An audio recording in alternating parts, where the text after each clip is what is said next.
All right, Shalom. This is Brother Gabar at Lions Den Camp, located here in Jacksonville, Florida. And before I hop into this lesson, I'm going to give all praises to the Most High and their true Hebrew names and in the Hebrew tongue. All right, so Kal Halayim, Yahweh, Bahashem, Yahushua, Bahashem, Ha, Rakah, Kodash, Ma'amah. Double honors to the apostles and elders of GMS. Double honors to my elder as well, Aharawan.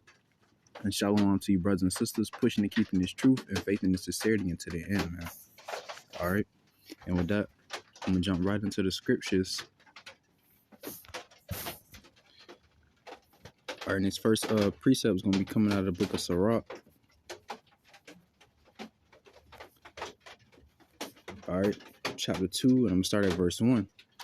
And it says, "My son, if thou come to serve the Lord, prepare thy soul for temptation," man. All right, so the Lord gave us a fair warning, man, you know, to where if you come into this truth, you come in to serve the Lord, Yahweh, Hashem, Yahushua, and faith and sincerity, prepare thy soul for temptation, man, because you're going to be tried, you know, because when you're in the world, man, you're not really being tempted and tried like that, you know, because you doing the things of the flesh. You're not dwelling in the spirit. You're not even thinking about the ways of Yahweh, Hashem, Yahushua. You in the world, you know. So the temptations that we face today, when we was in the world, those things were like pleasure to us per se, you know, pleasing to the flesh. All right, but it says, "My son, if thou come to serve the Lord, prepare thy soul for temptation," man, because the Lord is going. He is testing those, man, that's calling on his name, those that's claiming to be in this truth, and you know, you being tested, you being tried, you know. That's a part of the process, man. If you know, this is the Lord's army, you know, a spiritual army. But if this was a carnal army, you know, just like in a carnal army, soldiers are tried, man. They put through rigorous training and tests, and you know, to see who got the medal to make it or not. All right, it's the same thing in this spiritual army, man. You know, in this spiritual war, the Lord got to try his soldiers, man. He got to try his warriors to see who really gonna stand and fight, you know, and stand firm on him, man. All right, it says, "Set thy heart aright and constantly endure, and make not haste in time of trouble," man. So set thy heart aright, man. You know, setting your heart and your mind on the things of these scriptures, man, you know, on the spirit rather than the flesh, you know. And it says, "and constantly endure." All right, because you're not just going to get tried once. You're not going to be tempted once. You know what I'm saying? It's a constant thing, you know. But we got to constantly endure, man. That's why that clip, you know, the brother DMX, you know, speaking, he said he stayed in something, man. And sometimes that's how it seemed. Like sometimes it seemed like you can't even catch a break, man. All right. But that's ultimately the Lord trying you, man, tempting you, seeing, you know, which way you going to sway, man. Or are you going to stand firm? All right. It says, "Cleave unto him and depart not away, that thou mayest be increased at thy last end," man. All right. Because that's ultimately what we want, man, is that is to be increased. All right, and it's funny too, because on that clip, the brother DMX also said, you know, every time he went through something, it brought him closer to God, man. You know, and that's how it is too. Every time we overcome a trial or a temptation, man, it brings us closer to Yahweh Hashem Yahushua. You know, it makes us stronger. You know what I'm saying, to fight that next battle. All right, we all looking to be increased by the Lord Yahweh Hashem Yahushua, man. So, you know, we got to set our heart all right, you know, and cleave unto him and depart not, because ultimately, you know, this is our strength, man. You know, this wisdom and knowledge, this is our strength, man. And if you depart away from that strength, you know, you will be more easily tempted and tried, man, you know, and taken away per se. And it says, "Whatsoever is brought upon thee, take cheerfully, and be patient when thou art changed to a lower state," man. All right, and this, the first part is, "Whatsoever is brought upon thee, take cheerfully." This first part is something, you know, I got to remember too, you know, because sometimes we'll go through things and we'll let it get us bogged down, you know, and like, you know, depressed and, you know, whatever the case may be.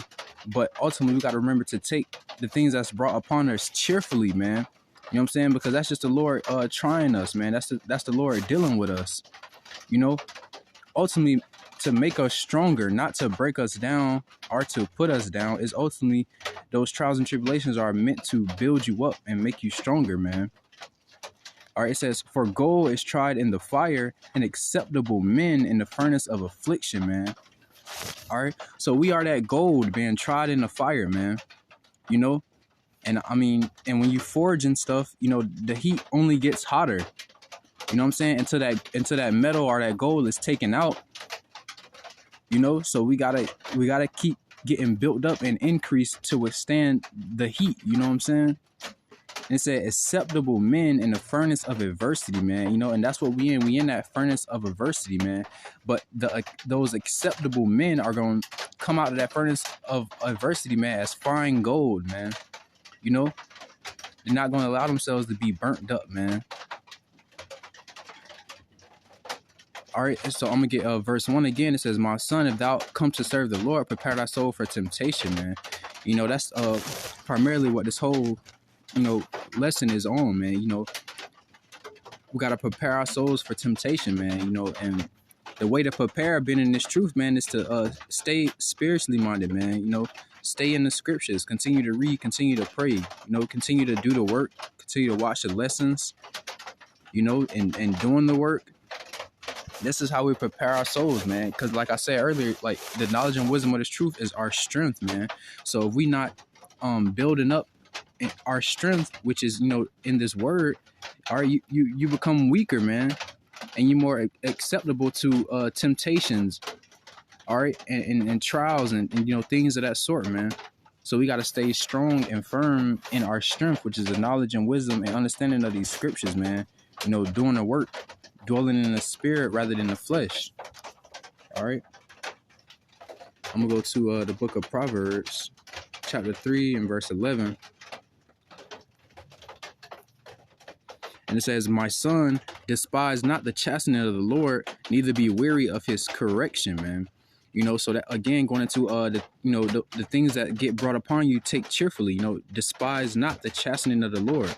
It says, neither be weary of his correction. For whom the Lord loveth, he correcteth, even as a father, the son in whom he delighteth, man.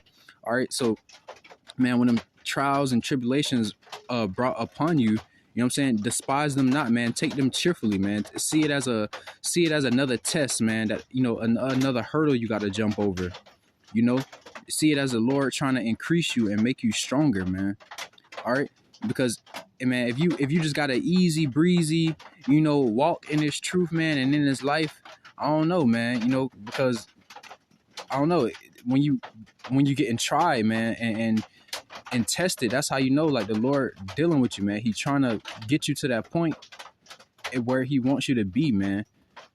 You know, but if it's just all easy breezy, everything cool for you, you know what I'm saying, you ain't going through nothing, you ain't experiencing nothing, you know, I don't know. I'd be kind of scared of that, you know. But it says, for whom the Lord loveth, he correcteth, even as a father, the son in whom he delighteth, man. All right. So them trials and tribulations are going to come, man, you know, but despise them not, because ultimately that's the Lord, you know, just correcting you, man, trying to build you stronger and get you to that point, you know, that you destined to be at, man.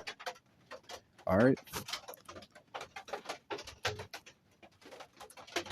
Let me get his next precept.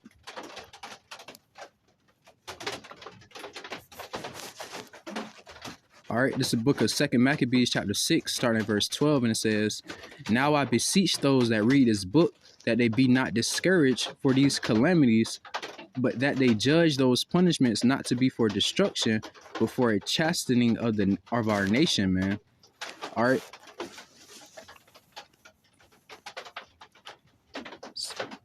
All right, so, you know, those calamities are, you know, when these adversities or trials and tribulations come upon you, man, is not to make you discouraged, man, you know, or to depress you or get you down, man. All right, in verse 13 it says, for it is a token of his great goodness. All right, because like I said, man, if your walk in this life and in this truth and in this world is just easy breezy, like you're not going through nothing, you know what I'm saying, no trials, no tribulations, like that, to me, that is a scary thing, man. All right, because the Lord is going to try his people, man, to make sure they are firm and solid and, you know, built up in this truth. All right, and it says, when wicked doers are not suffer any long time, but forthwith punished. And it's funny, man, because you could see, you know, the wicked, 2/3 of our people, but also these other nations, man, man, they be living good. Man, see them at work, see them come in there, like, man, to me, it don't look like they be going through nothing. All right, it look like they be just living good, man. No problems, no trials, no tribulations. You know, that's the Lord, man. Waiting patiently, you know, for that punishment for them, man.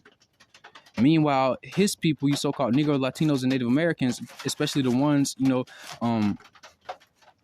walking in this truth, man. You know, we receiving those trials and tribulations, man, because that is a token of the Lord's great goodness, man. You know, that's the sign that the Lord is dealing with us, just like a father and his son, man. You know, like I remember when I was little and I'll get in trouble at school and I'll come home and try to explain to my father what happened. One of the first things I'll say was, "Oh, they did this, or he did this, she did this," and he'll always say, "I don't care what they did. I'm worried about what you did." You know, and that is exactly how the Lord is dealing with his people, you so-called Negroes, Latinos, and Native Americans, you know, dwelling sincerely in his truth, man. You know, he cares, but he doesn't care about what these other nations are doing, man, because they got their judgment, they got their punishment coming. You know, he cares about what his people are doing, man. Those that are, you know, trying to walk that righteous path. He cares about keeping us on track and keeping us, you know, strong and built up, you know, in this truth, man, and in the spirit. All right, so those trials and tribulations are ultimately a token of his great goodness, man. You know, the Lord keeping us on track, man. So, you know, when those calamities and, you know, those trials and tribulations and temptations come upon you, be not discouraged. You know, don't let it bog you down or depress you, man. Take those things cheerfully, you know. And if you do make a mistake, you know, or a wrong choice, or whatever the case may be, man, learn from it and grow from it, and, you know, push to not make that choice again, or that mistake again, or, you know, whatever the case may be. All right, because that's ultimately how we get stronger, man. All right. So with that, I'm gonna say shalom.